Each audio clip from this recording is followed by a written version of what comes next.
시간이 되었습니다.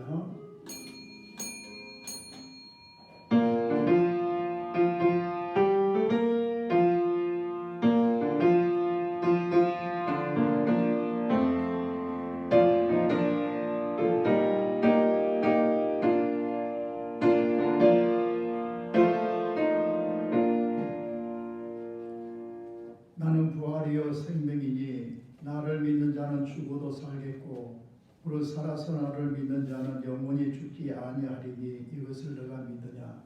하나님은 영이시니 예배하는 자가 영과 진리로 예배할지니라.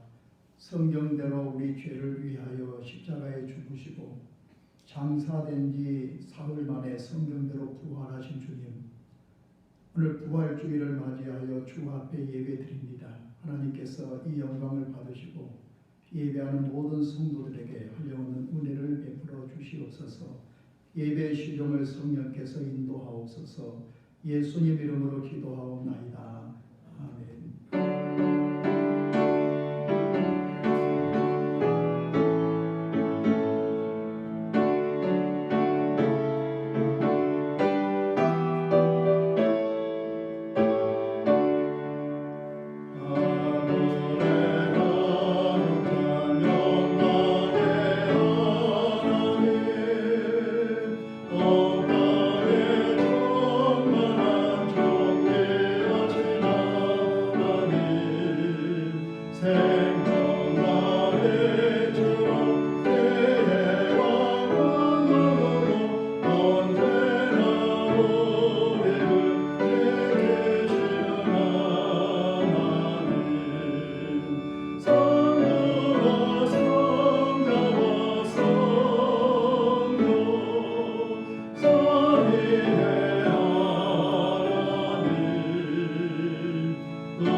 자매의 심령에 평안을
하나님께서 그를 사망의 고통에서 풀어 살리셨으니 우리 주 예수 그리스도로 말미암아 우리에게 승리를 주시는 하나님께 감사하노니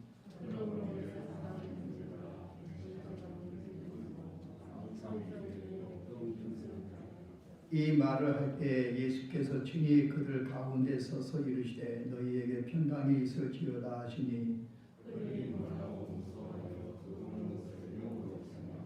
예수께서 이르시되 어찌하여 두려워하며 어찌하여 마음에 의심이 일어나느냐 영은 살과 뼈가 없으되 너희 보는 바와 같이 나는 있느니라.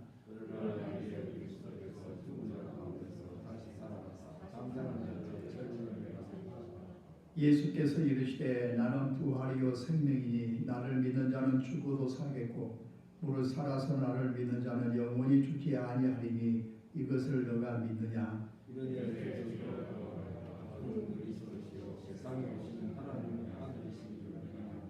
아멘. 시간 우리의 잘못을 주 앞에 아뢰는 시간입니다. 우리가 상한 마음으로 하나님께 죄를 자백하면 하나님은 우리 죄를 사하시겠다고 약속하셨습니다. 그 약속의 말씀을 붙들고 우리 죄악을 주 앞에 자백하십시다. 하나님 아버지 오늘 주님 앞에 우리 마음 부활하신 주님 우리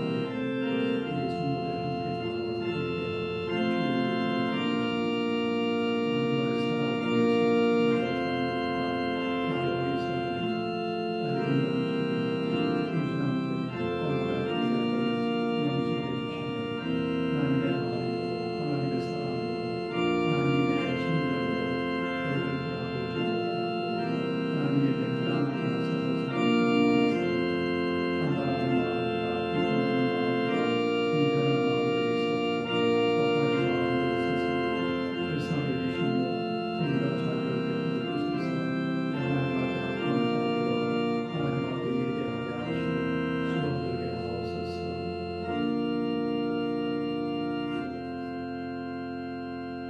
사도신경 신앙 고백하겠습니다. 나는 전능하신 아버지 하나님 천지의 창조주를 믿습니다. 나는 그의 유일하신 아들 우리 주 예수 그리스도를 믿습니다. 그는 성령으로 잉태되어 동정녀 마리아에게서 나시고 본디오 빌라도에게 고난을 받아 십자가에 못 박혀 죽으시고 장사된 뒤 사흘 만에 죽은 자 가운데서 다시 살아나셨으며 하늘에 오르시어 전능하신 아버지 하나님 우편에 앉아 계시다가 거기로부터 살아있는 자와 죽은 자를 심판하러 오십니다. 나는 성령을 믿으며 거룩한 공교회와 성도의 교제와 죄를 용서받는 것과 몸의 부활과 영생을 믿습니다. 아멘.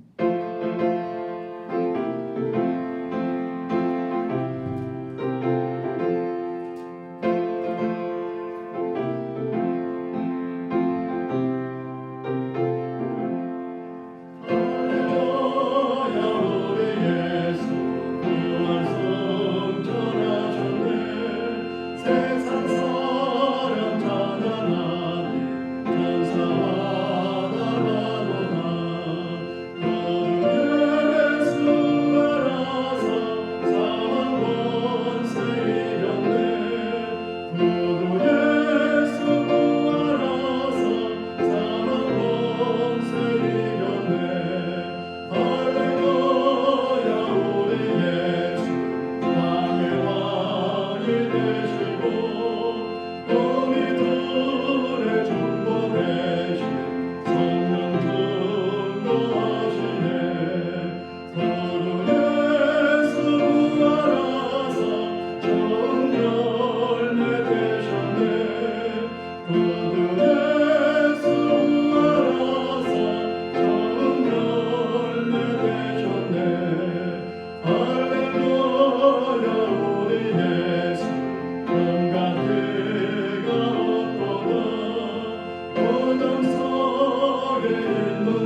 사망의 권세를 이기시고 살아나신 우리 주 예수님 은혜를 감사합니다. 지난 한 주간은 정말 길고 긴 고난의 시간이었지만 오늘 다시 살아나신 주님을 배우며 찬양하며 경배하며 예배를 드릴 수 있는 이 자리에 인도하신 주님의 은혜를 진정 감사합니다. 절망 가운데 빠져있던 막달라 마리아가 빈 무덤 앞에서 주님 부활의 소식을 들었던 그 기쁨과 감격을 오늘 우리들에게 주시는 주님의 은혜를 감사합니다. 험한 십자가를 지시고 골고다 늦길을 올라 십자가에서 피 흘려 살찢겨 죽음으로 우리 죄인들을 구원하신 주님께 감사와 찬양과 영광을 올려드립니다. 부활하시어 살아계신 주님, 지금 이 자리에 왕림하시어 우리가 드리는 이 예배를 기쁘게 받아 주시옵소서. 오늘 부활주일은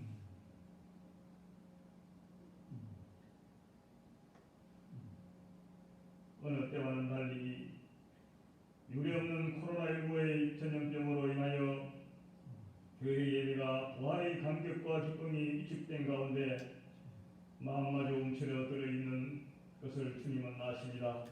주여, 하루속히 코로나로부터 자유로워질 수 있도록 도와주시옵소서. 인간들의 타락으로 말미암아 하나님이 지으신 창조 질서를 깨뜨림으로 이로 인하여 오늘날 이러한 사태가 왔음을 깨닫고 회개합니다. 용서하여 주시옵소서. 사랑이 풍성하신 우리 주님,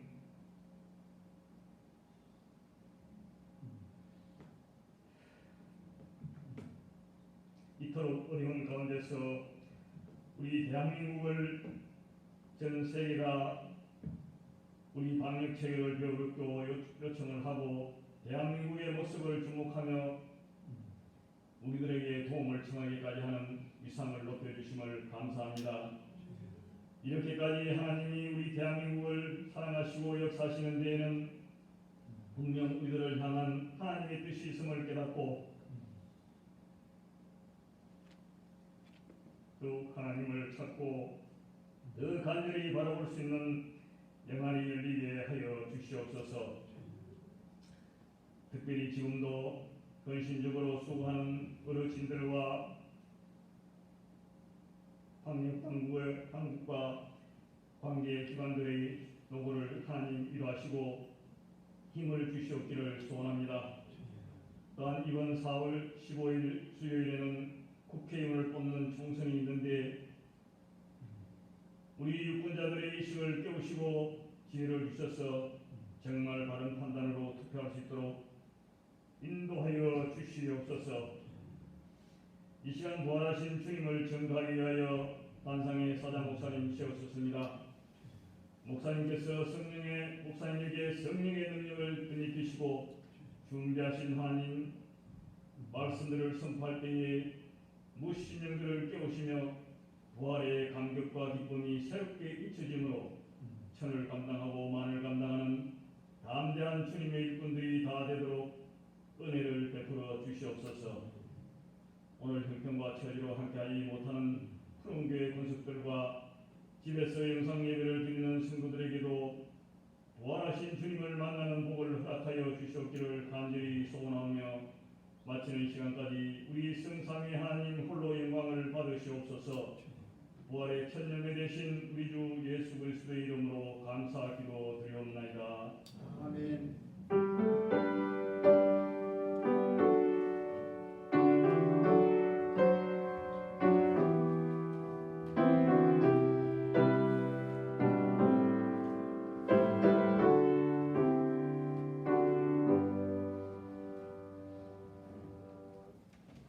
이 시간 주시는 하나님의 말씀은 고린도전서 15장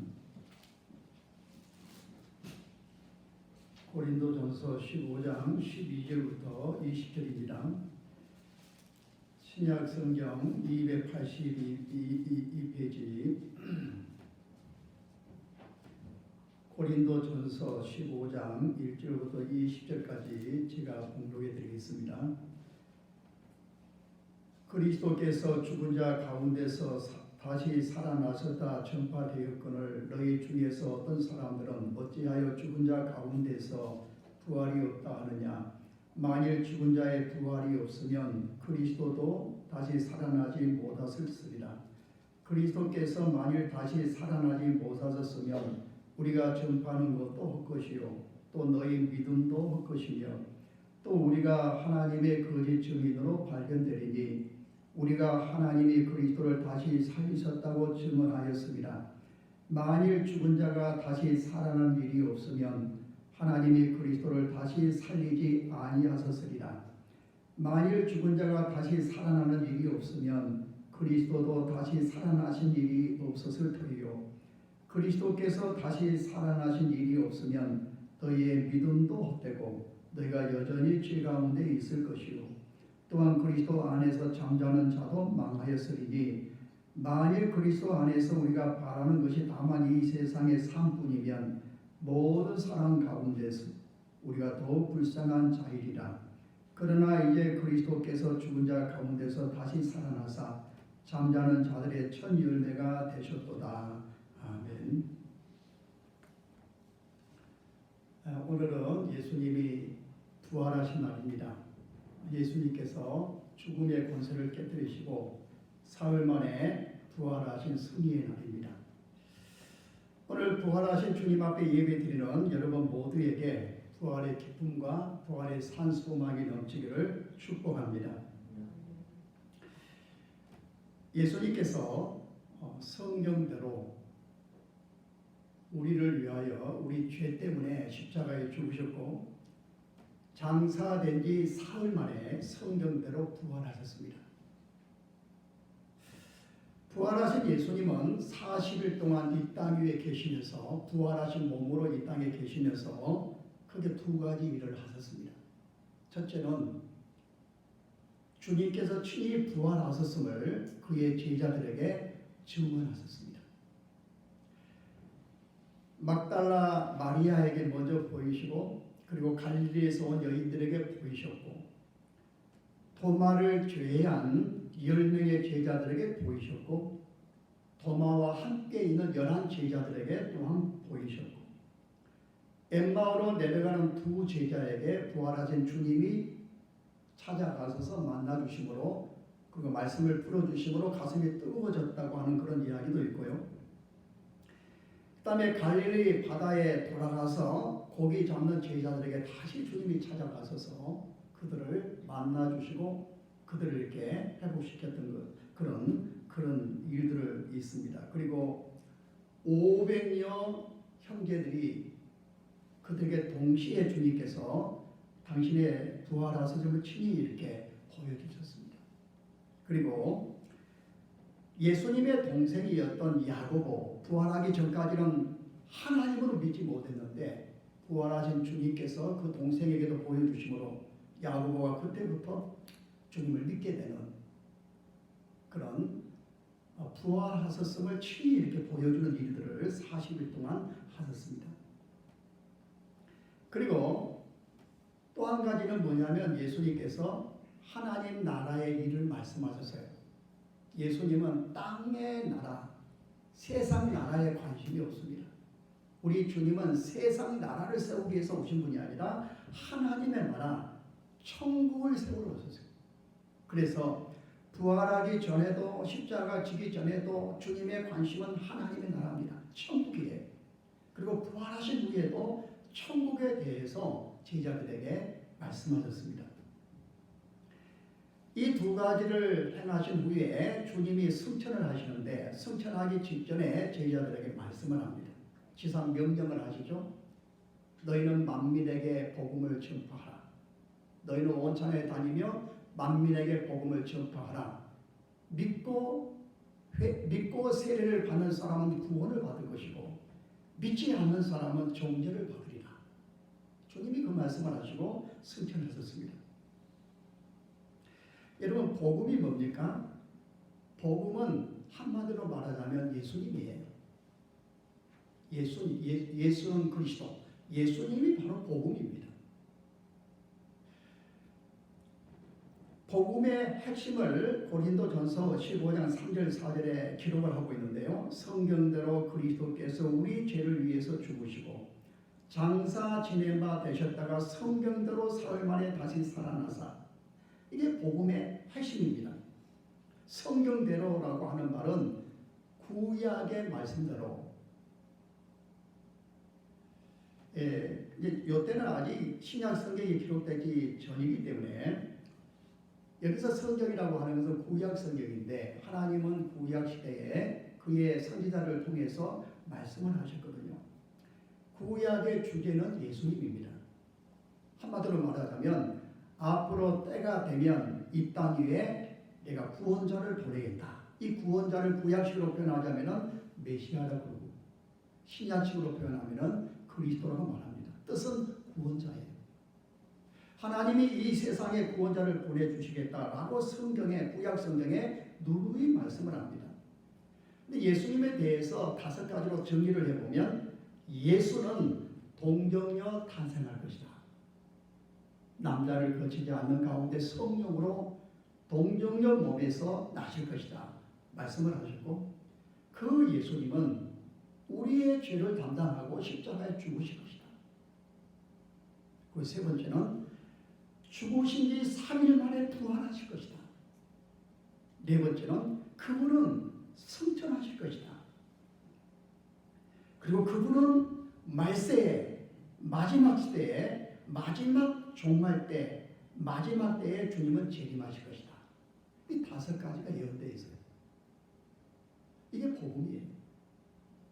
이 예수님을 믿으면 이 예수님을 믿고 따라가면 구원을 받아요. 누구든지. 이 복음이라고 하는 건 기쁜 소식이고 복된 소식이고 좋은 소식 아닙니까? 그런데 그 소식은 바로 예수님이에요. 근데 그 2가지로 요약하면 십자가와 부활입니다. 예수님은 우리를 위하여, 우리 죄를 위하여, 우리 죄를 대신해서 십자가에 죽으시고 3일 만에 부활하신 살아계신 구원자인데 그분을 영접하고 그분을 따라가면 구원을 받는다. 이게 복음이에요. 그래서 부활을 목격한 주님의 제자들은 성령의 충만한 가운데 이 복음을 전합니다. 그래서 많은 사람이 주님 앞에 돌아왔어요. 그런데 이 복음을 유달리 신호하면서 복음을 전하는 사람들을 박해하고 그들의 공동체인 교회를 박해하고 핍박하는 사람이 있는데 그 사람이 누구냐면은 사울입니다. 나중에는 바울로 바꿔지죠. 근데 이 사울이라고 하는 청년은 어떻게 사람이 예수 믿는다고 구원을 받을 수 있느냐? 그 거짓말 같은 소리 하지 마라. 사람이 의를 행하고 율법을 행하고 선한 일을 하고 공로가 있어야 천국 가는 것이지 어떻게 예수 믿는다고 십자가에 죽은 예수를 믿는다고 구원을 받을 수 있느냐? 못마땅하게 생각해가지고 예수 믿는 사람들을 박해하고 심지어 복음을 전하는 스데반 집사를 죽이는데 앞장섰던 사람이고 그리고 교회들을 박해하고 핍박하고 잔해했고 그것도 분이 차지 못해가지고 다메섹 지금 시리아에 있는 기독교회들을 체포하기 위해서 대제사장의 영장을 청구받아서 그 다메섹에 있는 기독교인들을 잡으러 가는 도중에 주님을 만나게 됩니다. 극적으로.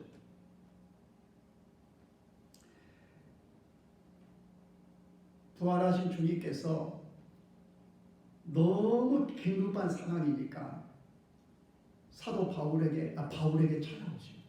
사울에게 찾아오십니다. 빛 가운데 주님이 찾아오셨던 거예요. 여러분, 바울은 극적으로 주님을 믿는 사람입니다. 그 사람은 예수 믿으려고 하는 사람이 아니에요.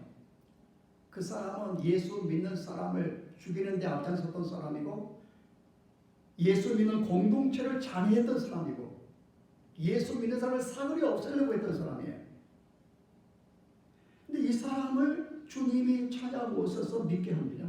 여러분, 바울은 극적으로 예수 믿는 사람이지만은 오늘 저와 여러분들은 자연스럽게 친구를 통해서, 친구의 전도를 통해서, 가족의 전도를 통해서 이렇게 예수 믿잖아요. 그것도 다 주님이 부르셨기 때문에 그런 거예요. 친구를 통해서, 가족을 통해서 우리를 불러주셨기 때문에 우리가 예수 믿게 된 것이지, 그런 전도 없이는 내가 믿을 수가 없어요. 그렇게 전도해서 전도자를 보내가지고 믿는 마음을 주셔가지고 그렇게 믿게 된 것이지, 우리 편에서 먼저 주님을 찾고 그러지 않습니다. 근데 바울 같은 경우는 극적으로 이렇게 주님께서 찾아가셔서 그를 부르십니다. 밤에서 도상에서 빛 가운데 주님이 임하셔서 사울아 사울아 너가 어찌하여 나를 박해하느냐. 사울이 두려워가지고 땅에 엎드러져가지고 주여 누구십니까? 라고 하니까 예수님이 말씀하시기를 나는 너가 박해하는 예수다 라고 말씀하십니다. 그 순간에 사울의 눈에 눈꺼풀이 이렇게 뜨여지면서, 영안이 열려지면서, 이분이 바로 메시아고, 이분이 바로 우리 동족, 우리 이스라엘 민족이 기다렸던 메시아구나, 이분이 바로 구원자구나. 그래서 그때 주님을 영접하게 되고, 그리고 주님에게로부터 복음을 증거하라고 하는 사도의 사명을 받게 됩니다. 그래서 바울이 담에서 도상에서 극적으로 주님을 만난 다음에 그가 이제 복음을 전하는데, 그가 1차 전도 여행을 하고 2차 전도 여행을 하고 3차 전도 여행을 하는데 굉장히 기간이 깁니다. 한번 전도 여행이 나가면 몇 년이 걸리는 거예요. 그래서 바울이 가는 곳마다 교회가 생겨납니다. 복음을 전해가지고. 그런데 바울이 2차 전도 여행 때 들렀던 것 가운데 한 곳이 어디냐면 고린도예요.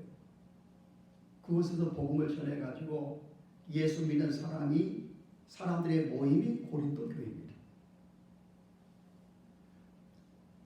바울이 전도여행 가운데 가장 오래 있었던 곳이 어디냐면 에베소고요.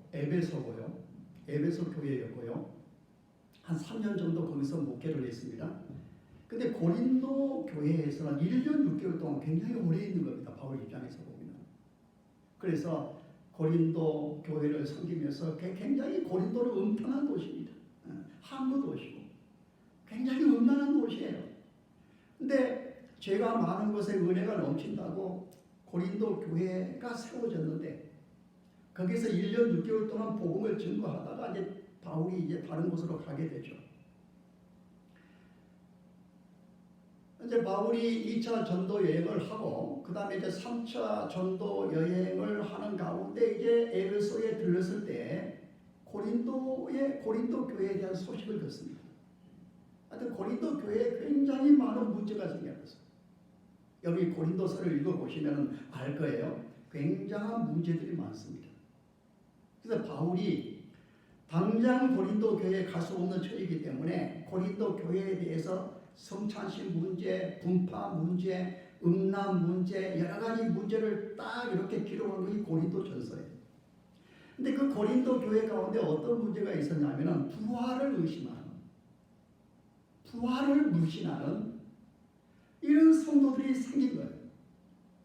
만약에 부활을 믿지 않는다 그러면 안 믿는 거거든요. 여러분이 만약에 부활을 안 믿는다 그러면 여러분은 예수 안 믿는 거거든요. 예수 믿는다 그 말은 부활을 믿는 것인데, 부활을 안 믿는다 그러면 굉장히 심각한 상황이 되는 겁니다. 그래서 고린도 교회 문제들에 대해서 쭉 이야기를 하는 가운데 고린도전서 15장은 부활에 대해서 집중적으로 바울이 말하는 것이, 그래서 15장이 바로 그런 것입니다. 그래서 15장을 그래서 우리는 부활장이라고 그러죠. 여러분이 만약에 부활에 대한 의심이 생기고 그런 생각이 들 때는 고린도전서 15장을 보세요. 소리 내가지고 읽으셔야 됩니다.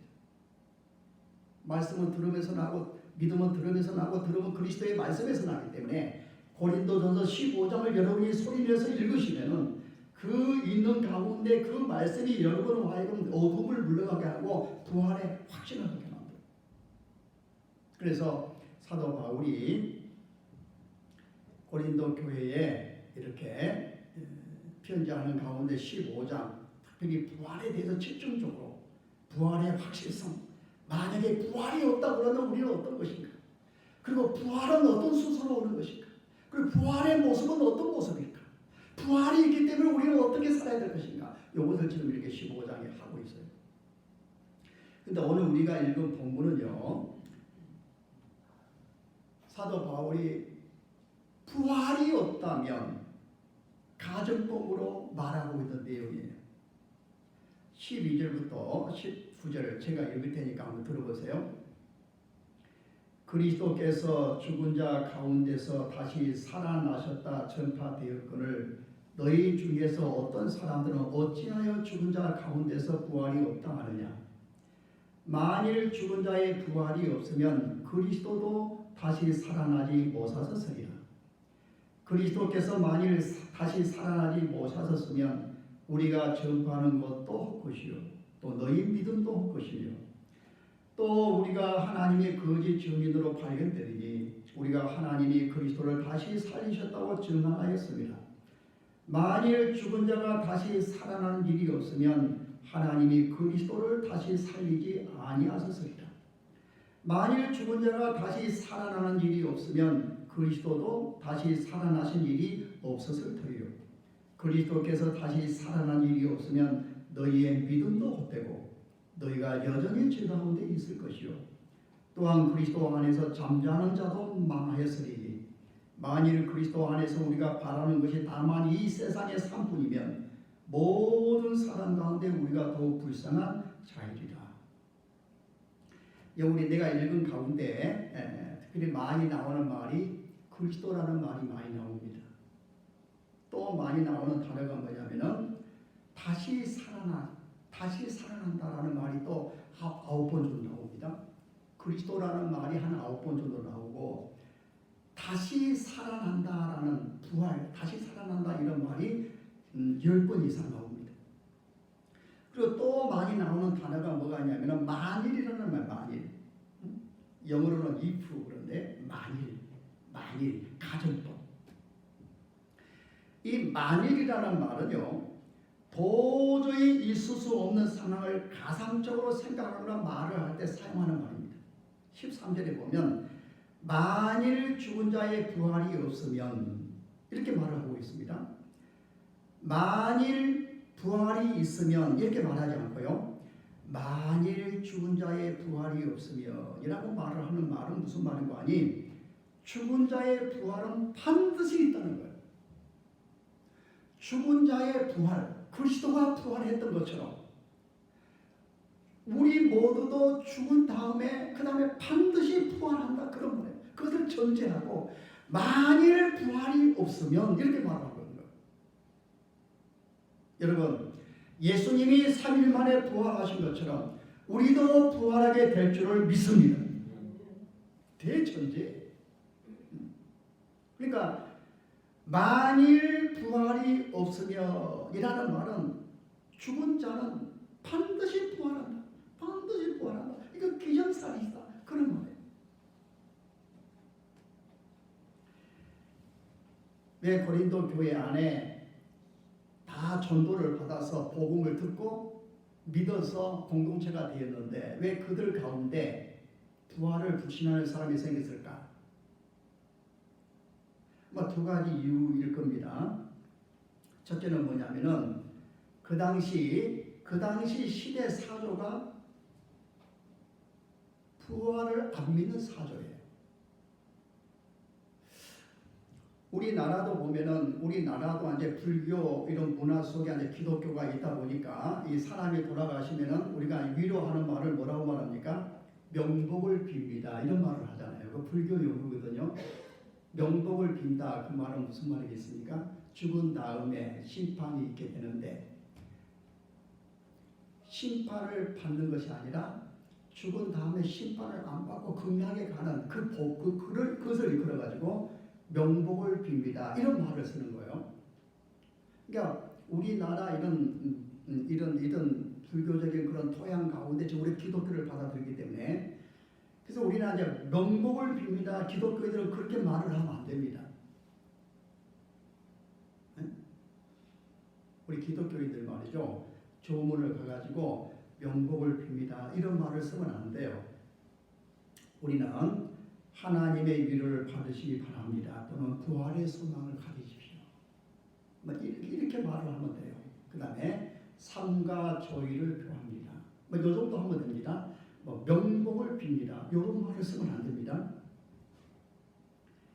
그러니까 우리나라 사람들, 우리는 이런 이 사조, 이런 사조라고 하는 것은 사람이 죽은 다음에 뭔가 있다. 이것을 지금 우리는 그렇게 이렇게 하잖아요. 근데 그 당시 이 그리스는 헬라라 그러는데 헬라 나라 안에는 아테나가 있고 그 다음에 스파르타도 있고 고린도도 있고 데살로니가 있고 그렇단 말이죠. 그런 문화, 그 그리스의 철학은 어떤 철학이냐면은 영혼 불멸을 믿어요. 영혼은 끝나지 않는다. 사람이 죽으면은 이분법으로 영혼과 육체를 분리를 해가지고 영혼은 선하고 육체는 더럽다. 이렇게 보는 겁니다. 그래서 예수님도 인정을 하잖아요. 어떻게 거룩하신 하나님이 더러운 육체 가운데 거할 수 있겠느냐? 아니다. 그것도 부인하는 것입니다. 이 철학이 뭐냐면은 영혼은 불멸한다. 육체는 더럽다. 그리고 우리가 가는 것은 영원히 가는 것이다. 육체는 상관없다. 그러니까 육체로 별짓을 해도 상관이 없다. 우리는 그렇지 않잖아요. 우리는 영혼과 육체가 같이 있는 거예요. 몸으로 우리가 잘못하면 영혼이 같이 잘못한 것입니다. 근데 이런 철학에 사로잡힌 이런 사람들이 복음을 듣고 예수 믿었단 말이에요. 예수 믿었는데 영혼은 계속한다. 그것은 알겠는데 어떻게 다시 이렇게 영혼과 육체가 이렇게 부활을 해가지고 신령한 몸을 얻는다? 이것은 못 믿겠다. 이런 생각들이 들어온 거예요. 어떻게 거룩한 육체가 다시 이렇게 더러운 육체하고 같이 결합을 해가지고 부활한단 말이냐. 그래서 그 성경에 말하는 예수님이 부활하신 것처럼 우리도 부활한다. 이것을 못 믿는 그런 현상. 처음에는 복음을 듣고 믿었는데 우리 기독교 복음을 듣고 믿었는데 그 교회들 가운데 이런 철학 사상 때문에 구습을 쫓는 옛 생활, 옛 생각, 옛 것을 버리지 못하는 이런 사람들이 이런 것들 때문에 그뿐만 아니라 오늘날도 그런 것처럼 어떻게 죽은 자가 다시 살아난단 말인가. 이성적으로 생각하면 도저히 불가능하지 않습니까? 죽어가지고 영혼은 떠나고 육체는 완전히 흙으로 돌아갔는데 어떻게 다시 이렇게 부활한단 말인가? 있을 수가 없다는 거예요. 이런 생각 때문에 아마 고린도 교회 안에 부활을 의심하는 사람들이 있었던 거예요. 그래서 사도 바울이 말이죠. 이 사도 바울은 부활하신 주님을 직접 봤잖아요. 이 사람 예수 안 믿을 사람이에요. 부활하신 주님을 만나고 나서 이제 복음을 전하고 매를 맞아가면서도 옥에 갇히면서도 돌에 맞아가면서도 복음을 전하는 사람이에요. 바울은. 그런데 그렇게 복음을 받았던 사람이 부활을 의심한다. 그것은 안 믿는다는 거예요. 다시 이렇게. 굉장히 심각한 상황입니다. 그래서 바울이 15장 1절부터 11절까지 보면은 부활의 확실성, 부활을 목격한 사람은 나만 본 것이 아니다. 500명 형제들이 동시에 받고 쫙 이렇게 이야기를 하죠. 그러면서 오늘 본문에 보면은 만일 부활이 없으면, 만일 죽은 자의 다시 살아나는 것이 없으면 있을 수 없지만은 그런 말을 하는 거예요. 그러면서 오늘 13절 이하에 보면은 만일 부활이 없으면 우리가 전파하는 것도 헛되고 우리의 믿음도 헛되고, 한마디로 말하자면 예수 믿는 사람은 망한 사람이다. 부활이 없으면. 특별히 사도 바울 시대 그 당시에는 예수 믿는다고 박해를 박해를 당하고 가족으로부터 따돌림을 당하고 왕따를 당하고 부당한 대우를 받고 매를 맞기도 하고 순교를 하기도 하고 옥에 갇히기도 하고 매를 맞기도 하는데 만약에 부활이 없다면, 만약에 내세가 없다면, 만약에 천국이 없다면 이게 참 아무것도 아니죠. 만약에 부활이 없다면 목사는 사기꾼 중에 사기꾼이고, 요새 신천지 그 이만이라고 하는 그 교주 있잖아요. 그 사람들이 뭐 20만, 30만 되는 그런 무리들이 있었는데 그들은 다 이만희를 보혜사로 믿거든요. 하나님으로 믿는단 말이에요. 근데 그게 이만희가 거짓말을 하고 그게 사실이 아니기 때문에 거기에 있는 사람들은 다 망하는 것 아닙니까? 물론 빼기하고 다 돌아보고 그럴 거예요. 근데 만약에 예수님이 부활하지 않았다고 한다면 아무것도 아닌 거예요, 우리는.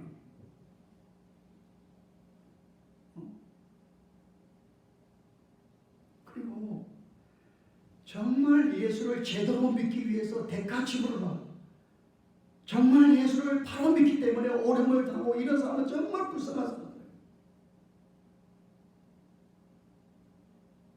우리 예수 믿는 사람들은, 우리 예수님을 제대로 믿는 사람은 늘 정과 육을 십자가에 못 박고 사도 바울이 나는 날마다 충분합니다.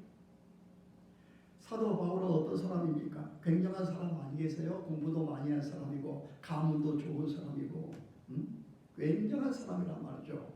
근데 그 사람이 다 권리를 포기하고 복음을 위해서 헌신한 사람인데 만약에 부활이 없다면 아무것도 아닌 거예요. 완전히 우리가 이렇게 불쌍한 사람이 없다는 거예요. 19절에 뭐라고 말합니까? 만일 그리스도 안에서 우리가 바라는 것이 다만 이 세상의 삶뿐이면 모든 사람 가운데 우리가 더욱 불쌍한 자이리라.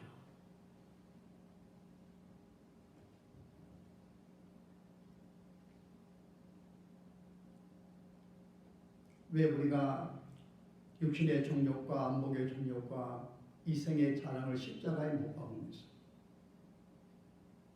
할 말도 제대로 못하고 억울한 일을 당해도 제대로 말하지 못하고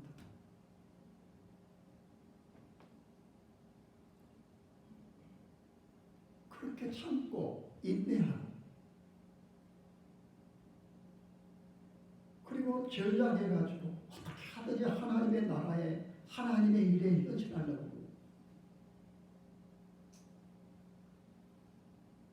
선교사들은 열심히 부모들이 아이들을 가르치고 자녀를 가르쳤는데 효도할 줄 알았더만은 선교사로 가고 말이죠. 누가 부모에게 효도하지 못 그럴 마음이 누가 없겠습니까? 그렇지만 주님의 부르심 앞에 헌신하고 가는 거예요. 그렇게 선교사로 가기도 하고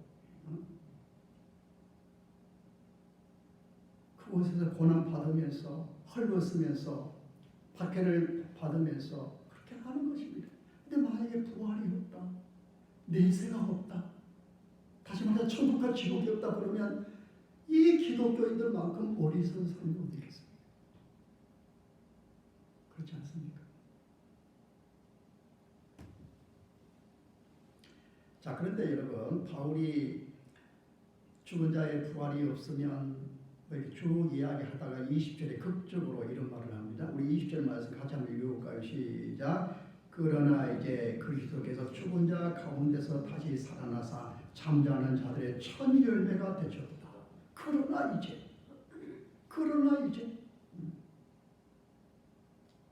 확실한 사유에 대해서 사도 바울이 말합니다. 그러나 이제 예수님이 부활하셨기 때문에 예수님이 우리의 첫 열매이기 때문에 우리 모두는 주님을 따라서 부활할 것이다. 바울이 그렇게 말하고 있습니다.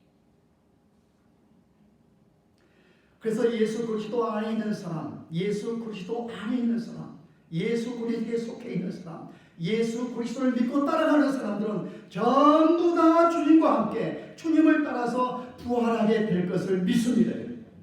이게 우리의 소망이에요.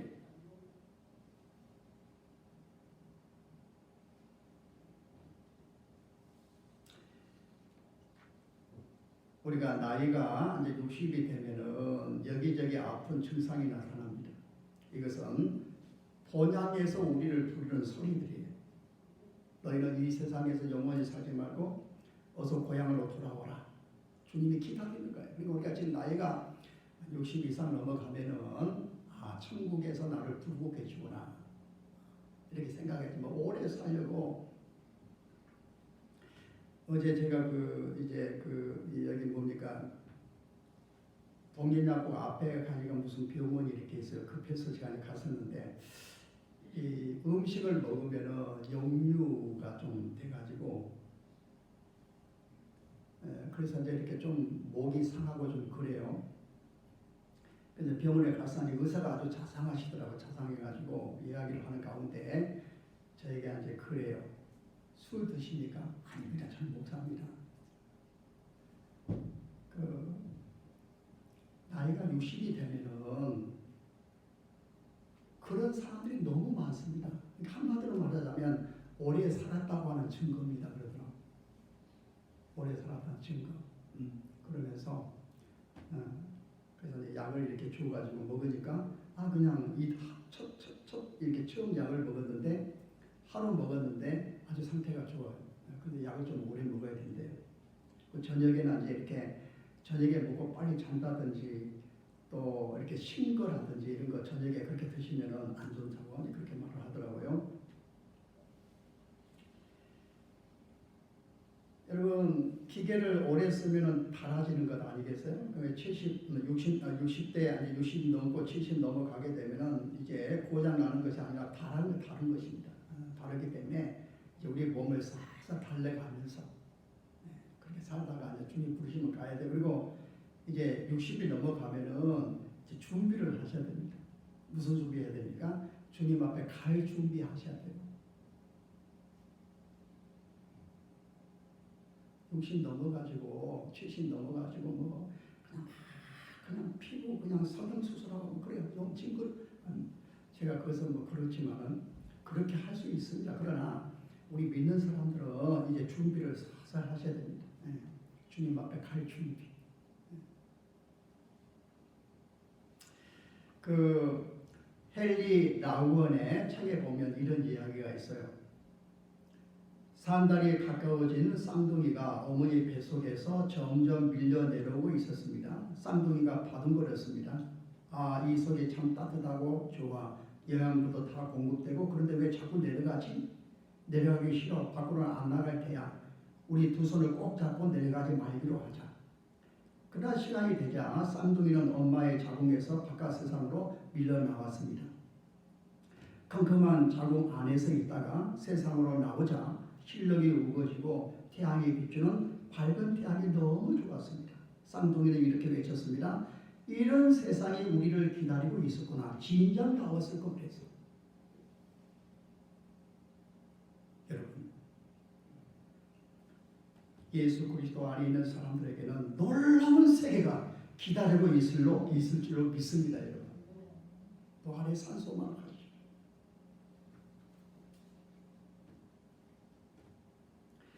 21절, 22절에 보면은 사망이 한 사람으로 말미암았으니 죽은 자의 부활도 한 사람으로 말미암는도다. 아담 안에서 모든 사람이 죽은 것 같이 그리스도 안에서 모든 사람이 삶을 얻으리라.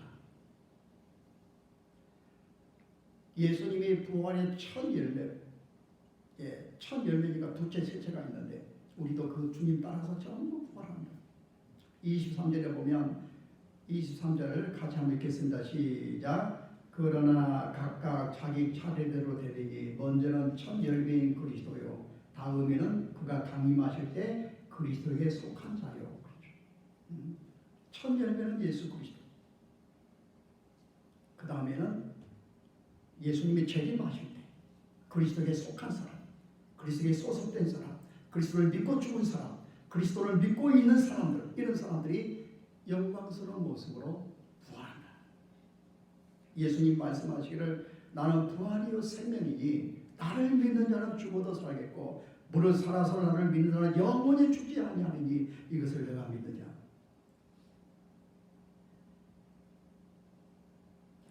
그래서 부활에 대해서 쭉 이렇게 이 15장에 부활의 확실성, 만약에 부활이 없다면 부활의 순서, 부활의 신령한 모습은 어떤 모습이고 쭉 이야기를 하고 난 다음에 결론적으로 바울이 이렇게 말합니다. 58절에 같이 읽어볼까요? 시작. 그러므로 내 사랑하는 형제들아 견신하며 흔들리지 말고 항상 주의 일에 더욱 힘쓰는 자들이 되라. 이런 너희 수고가 주 안에서 헛되지 않은 줄 압니다.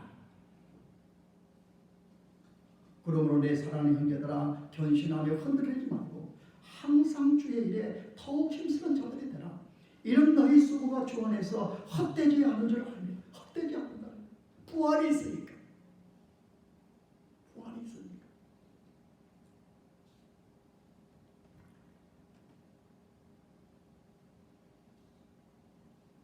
그래서 이 부활의 신앙을 가진 사람은요,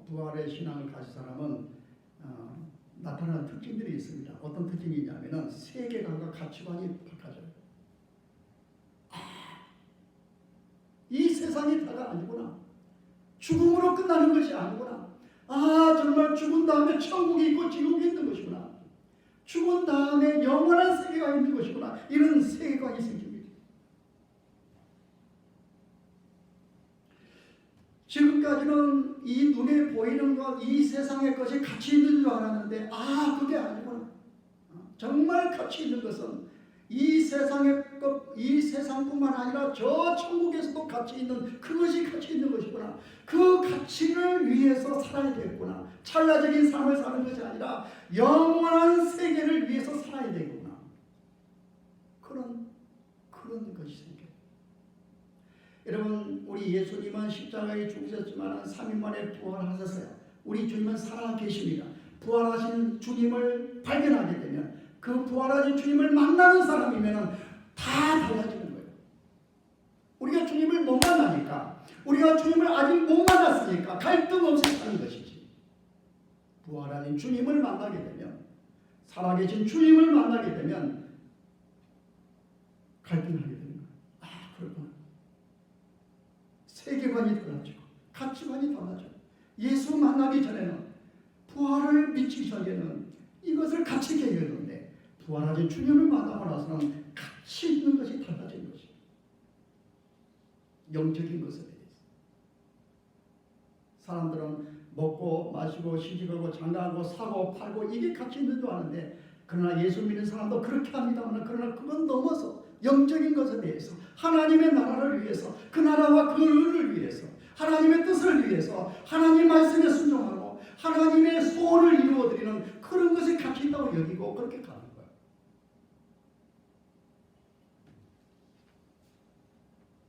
그뿐만 아니라 부활의 신앙을 소유한 사람은 죽음을 두려워하지 않습니다. 죽음을 두려워하지 않을 뿐만 아니라 죽음에 대해서 기대가 생겨요. 죽음은 우리의 끝이 아니라 천국으로 가는 과정이기 때문에 죽음에 대해서 기대감이 생기고 소망이 생깁니다. 우리 예수 믿는 사람은 죽음 앞에서도 찬양하고 노래하지 않습니까? 안 믿는 사람들은 막 알고 울고 통곡하고 그렇지만은 부활을 믿는 사람들은 죽음 앞에서 노래하는 것이에요. 그리고 죽음을 두려워하지 않을 뿐만 아니라 이 땅에 살면서 고난이 닥치고 환난이 닥쳐도 부활의 신앙으로 극복해 가는 것이에요. 어떤 문제가 오든지 간에 부활하신 주님을 의지하고 그 주님 앞에 기도하고 그 주님의 능력으로 극복해 가는 것입니다. 아무리 코로나가 와도 우리는 코로나를 두려워하지 않고 부활하신 주님과 함께 가는 거예요. 주님이 허락하지 아니하면 나 안 죽어요. 나의 생사가 코로나에 있는 것이 아니라 주님의 손에 있음을 믿습니다. 사람들이 요새 막 코로나 때문에 완전히 그냥 우울증이 걸리고, 요새 정신과에서 의사가 말이죠, 하루에 코로나 뉴스를 많이 보지 마십시오. 그 계속 보다 보면은 절망감, 우울증, 불안감이 확 쌓여가지고 자기도 모르는 가운데 그래서 그 뭡니까 코로나 분류에 걸린다는 거예요. 저는 기도했던 것처럼 저는 처음부터 이 코로나 이렇게 왔을 때 왜 하나님이 우리에게 이렇게 허락하실까? 교회에 대한 하나님의 진노이게 있다. 이런 생각도 가지고 우리나라 사람들이 참 못된 나를 비롯해서 못된 그런 굉장히 못된 짓을 하는 그런 부분인데 그런 부분에서 하나님의 진노. 그래서 이단이 밝히 드러나가지고 그게 제거되고 그런 부분에 대해서 또 감사하고 그러면서도 우리 한국교회가 하나님 앞에 회개하고 기도하고 하나님의 얼굴을 구하고 나가면 하나님이 반드시 전화위복을 하실 것이다 라고 생각하고 기도했는데 아니가 다를까. 세계에서 제일 잘 사는 빌 게이츠라고 하는 사람이 우리나라 대통령과 전화를 하고요. 한국을 최고로 그런 아주 모범 국가라고 여러분 동영상을 들어보면 빌 게이츠라고 하는 세계에서 제일 부자가 있어요. 이 사람은 좋은 사람이고 자기 재산을 좋은 일에 이렇게 쓰는 사람인데 이 사람이 우리 한국과 손을 잡고 뭔가를 하겠다. 지금 우리나라는 뭐 이렇게 위생 이런 코로나 여기에 관련된 그런 것을 지금 세계에서 요청을 해요. 세계에서 굉장히 요청합니다. 제발 우리한테 없어서 못 볼 정도. 우리나라는 이제 집중해가지고 너희들은 우리를 섭섭하게 안 했지. 그걸 우리 먼저 하고 이렇게 아랍에미리트, 또 인도네시아, 또 호주, 또 미국, 또 이렇게 지금 하고 있으면서 그게 굉장히 지금 이제 하고 앞으로도 치료약이라든지 예방약이라든지 이런 것도 한국에서 나올 가능성이 굉장히 많다. 처음에는 한국이 굉장히 어려움을 당했어요. 한국 사람 무시하고 한국 사람 문을 닫아버리고 그랬어요. 그래서 저는 기도하면서 우리 여러분도 다 그렇겠지만 이건 아닌데 왜 그렇게 됐을까? 이런 이단 집단 때문에 우리나라가 이렇게 어려움 당하다가 우리 이렇게 그냥 두지 마십시오. 반드시 전화위복이 되게 해주십시오. 근데 그렇게 이렇게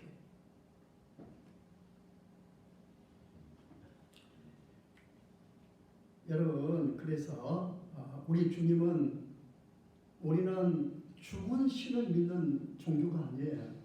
우리는 무덤을 숭배하고 그런 것도 아닙니다. 우리 예수님은 죽으셨지만 3일 만에 부활하신 살아계신 주님이십니다. 살아계신 주님이세요. 그 주님은 살아서 지금도 주의 영으로 우리와 같이 계시면서 우리와 함께 하시고 두려워하지 말라 평강이 있을지어다 살롬 살롬. 너무 환경을 보면서 너무 세상을 보면서 두려워하지 마십시오. 그 말은 내가 여러분에게 위생 무시하라 그런 말 아니에요. 여러분 잘 하셔야 돼요. 오늘 보니까 지금 이번 주에 지금 30 몇 명, 오늘 보니까 32명, 어제는 30명 이 정도, 어제는 27 이러더라고. 외국에서 온 사람, 우리나라 사람 지금 10 몇 명. 지금도 조심해야 됩니다. 조심해야 되는데 근데 지금 미국이나 일본이나 지금 한참 이 코로나가 있기 때문에 계속해서 코로나는 지금 앞으로 당분간 몇 개월 동안 계속 우리 한국에 있을 겁니다. 계속 여러분 이렇게 하겠습니까? 지금 2달 이상 모든 게 마비됐습니다. 교회가 영적인 일들이 다 마비되어 있습니다. 2달 이상 되면 성도들이 굉장히 심각한 상황이 됩니다. 아무리 믿음 좋은 사람도 2달 이상 이 같이 연합으로 모이는 이 공동체 예배를 안 드리게 되면요 굉장한 위기가 됩니다. 믿음 좋은 사람도요. 여러분 이제는 이 코로나가 그냥 내일이라도 완전히 없어진다 그렇게 보면 안 되는 거예요. 왜냐하면 지금 일본과 미국이나 이쪽에는 막 굉장히 돌고 있어요. 지금 아예 그냥 막 장례를 못 치를 정도로 막 하루에 막 1000명, 2000명 지금 일본은 지금 이제 오기 시작하는데 이게 좀 두고 보세요. 굉장할 겁니다. 근데 계속 코로나 때 계속 그 뉴스 보면서 계속 이런 불안해서 벌벌 떨어야 됩니까?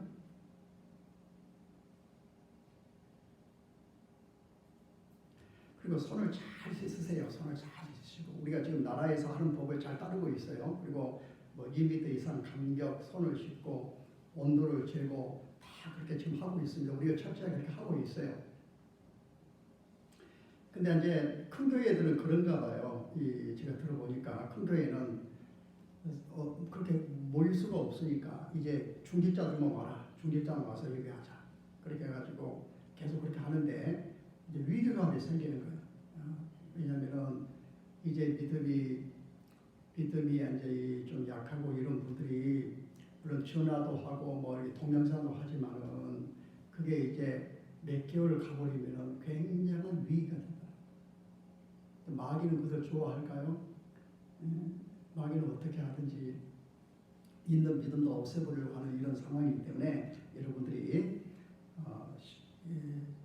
부활하신 주님과 친밀한 가운데 어떤 문제가 오든지 간에 그런 문제를 믿음으로 극복하죠. 막 뉴스에 그냥 너무 이렇게 그런 세상의 뉴스는 세상의 소리는 하나님의 소리는 아니잖아요. 우리가 참고는 하지만은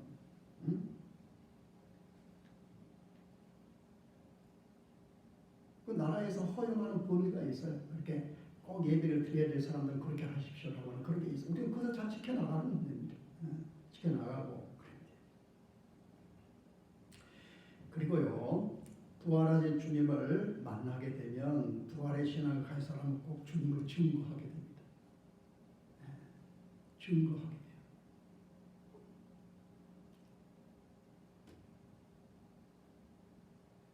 부활하신 주님을 목격했는데 살아계신 주님을 발견했는데 부활의 신앙이 있는데 침묵한다고요? 할 수가 없죠. 그 주님을 드러내고 그 주님을 증거하게 됩니다. 그분을 자랑하게 되는 거예요.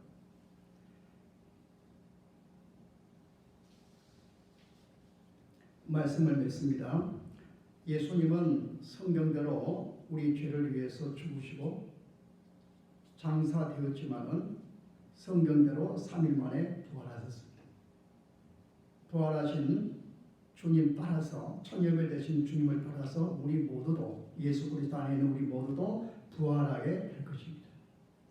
지금 우리는 이 세상 떠날 때까지 부활하신 주님과 함께 그분의 영이신 성령과 함께 늘 동행하면서 부활하신 주님과 동행하면서 부활의 신앙으로 살아야 됩니다. 그래서 우리는 이 세상의 소망을 두는 것이 아니라 하늘의 소망을 두고 하나님 나라의 가치체계로 살아가야 되겠고 그 다음에 오늘 우리에게 일어난 모든 일들을 부활의 신앙으로 주님을 신뢰함으로 주님과 함께 모든 문제를 잘 이렇게 감당해 가지고 그 다음에 부활의 증이 되어서 이 시대에 주님을 알지 못한 사람들에게 주님을 드러내고 그리고 강하고 담대한 하나님의 사람으로 살아가는 이런 모두가 되기를 주님의 이름으로 축복합니다.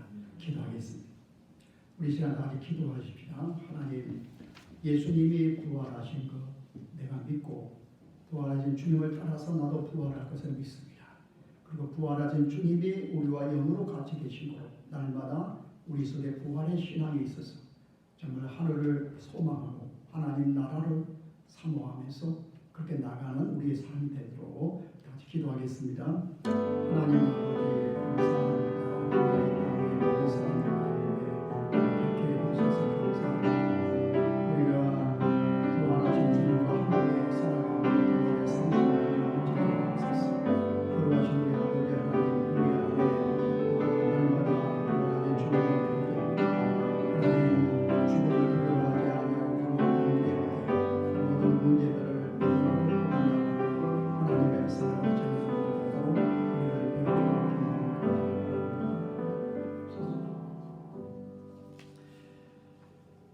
찬송하겠습니다.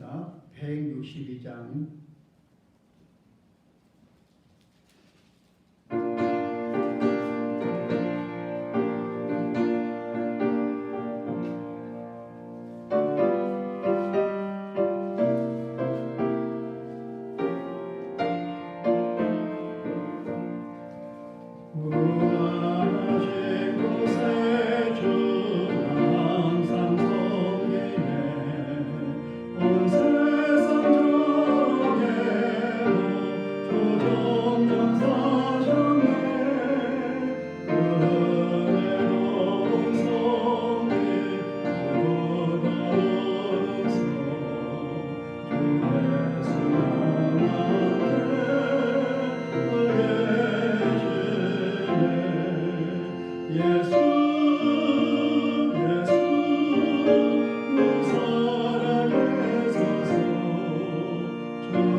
부활절 헌금은 여러분이 다 하셨습니다.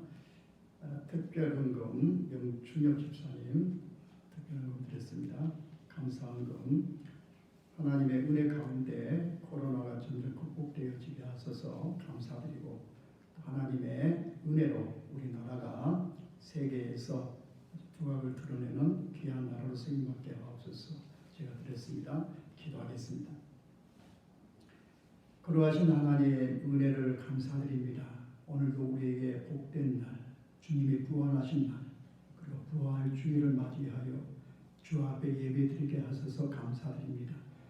부활하신 주님, 부활의 첫 열매 되신 주님 따라서 우리도 부활할 것을 믿고 부활의 산 소망이 가운데 넘칠 뿐만 아니라 그리고 지금 이 시대에 부활하신 주님과 함께 살아가는 부활의 신앙이 되게 하소서.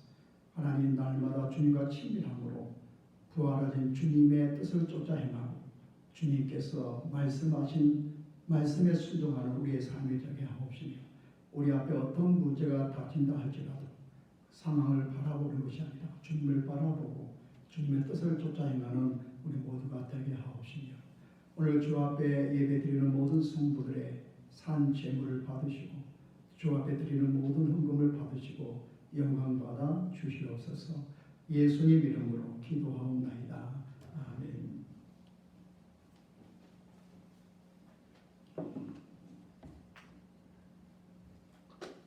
공부하겠습니다. 이번 주 교회 총선은 우리 권상인들이 해 주시기 바랍니다. 다른 광고 없으시면 우리 다 같이 일어나셔서 165장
다시 한번 하겠습니다. 파수하면서 주님께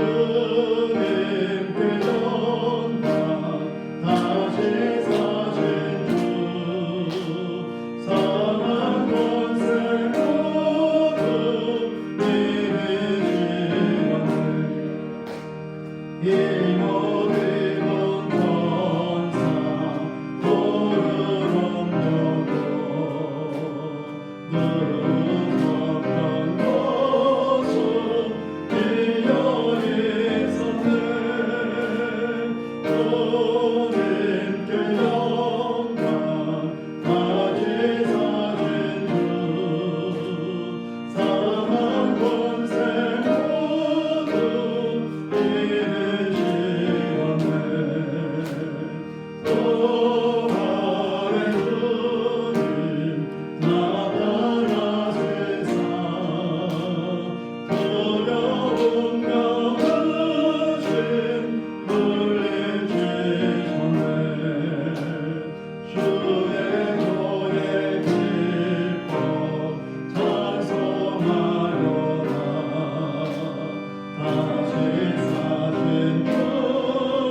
역사하신 우리 구주 예수 그리스도의 은혜와 하나님 아버지의 그 거신 사랑과 성령의 교통하심이 나는 부활이요 생명이니 나를 믿는 자는 죽어도 살겠고 오늘 살아서 나를 믿는 자는 영원히 죽지 아니하리라고 하는 주의 말씀을 그대로 믿으며 부활하신 주님과 친밀하고 주님의 뜻을 따라 살아가기를 원하는 모든 성도들 심령 위에 지금부터 영원토록 항상 함께 있을지어다.